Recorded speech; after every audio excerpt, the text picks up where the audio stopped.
So in today's video, we're going to talk about why you should stop turning and you should start tilting. It's going to make a massive difference to your downswing.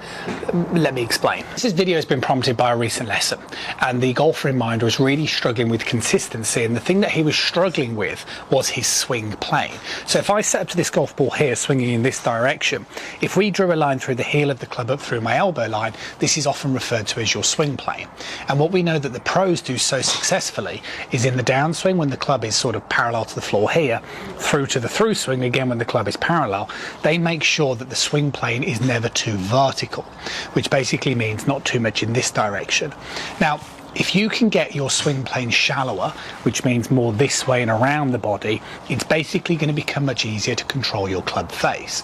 The problem is, if your swing plane is too vertical, it's going to become much harder to control your club face, and it's going to become even harder trying to control that with longer clubs, which is what the student was really struggling with. When I started asking the golfer in mind what his general swing thoughts were, they were very much about rotation. He would sort of swing up to the top of the backswing, and as he started his downswing, it was this type of motion, and he would genuinely demonstrate this to me. Now you can see the problem with this is, as I am turning, can you see the way my right hip moves forward, my hands are going out in front of me, and it doesn't matter even if I drop my arms down, I'm always going to end up on a more vertical plane.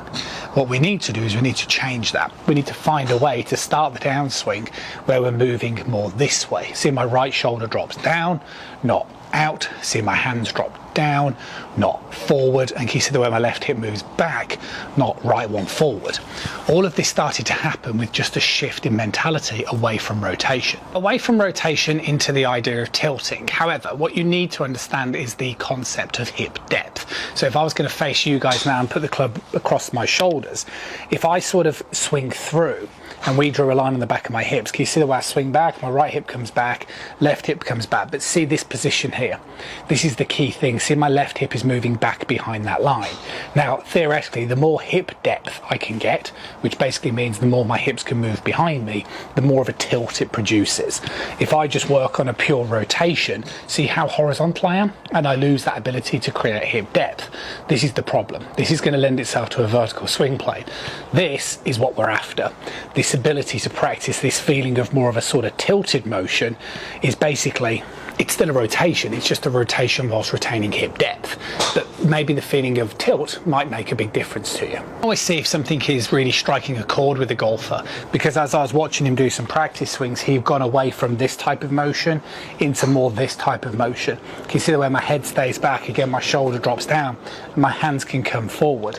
And as he was hitting the golf ball and doing some practice swings, I could really see the way he was able to stay back behind the golf ball. Again, more of this byproduct of retaining depth and also getting rid of this sort of feeling of rotation. So let's talk about exactly how you guys are now going to practice it. The easiest drill to create the best feeling is, well, use an alignment stick or a golf club. You don't need to use one of this size, it's just because so you guys can visually see. Again, as I sort of concentrate on doing this motion, you can see the way that if I extend this out, see the way it's going to drop down onto the floor.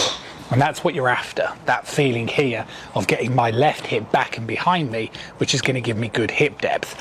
This is going to create that tilt, which is going to get me rid of that sort of spinning action, as I've been kind of demonstrating. And obviously, the more I can move this way, the better that swing plane is going to be, which is going to lend itself to more consistency. What I would also say, feedback from my student, was the weight distribution felt very different. Much more weight in the right toe at the point of impact, equally between the lead heel. The other thing he noted was his right foot stayed very much on the ground. Again, if I demonstrate the wrong sort of motion, which is this, you can see the way the right heel comes up almost immediately. If I start demonstrating the correct motion, can you see the way the right foot stays on the floor? That's again a real nice sign whether you're moving correctly in the golf swing. The beginning of the session where he was kind of moving this way and then having to drop his arms down, and even the practice swings just lost that element of athleticism and just looked very disjointed. He was sort of leaving with practice swings that looked much more this way, where there was much more rotation, as he was helping the club drop more naturally down on the back of the golf ball.